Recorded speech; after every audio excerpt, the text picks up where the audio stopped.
And how do you justify taking over a country when, in fact, Denmark and Greenland have said they are not interested?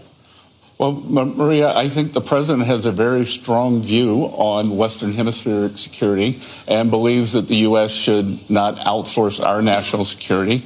He believes that Greenland is essential for the Golden Dome missile shield. And he also, the president, as usual, it's the move after the move that as part of NATO, I think the president is worried that if there were an incursion into Greenland, the U.S. would be called upon to defend Greenland. Greenland's becoming more and more attractive for foreign conquest, and he very strongly believes that it must be part of the United States to prevent a conflict rather than getting the U.S. engaged in ex post into a hot conflict.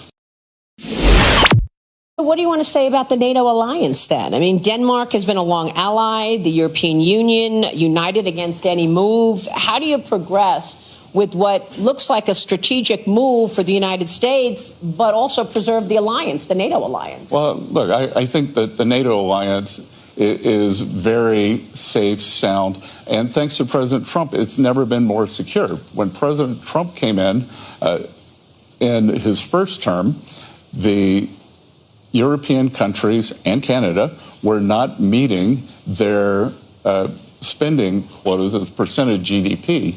Now they are. They got a lot of catch up to do.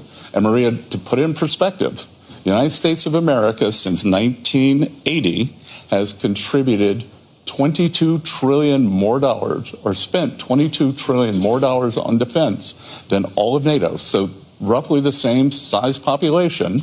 And we have spent $22 trillion more.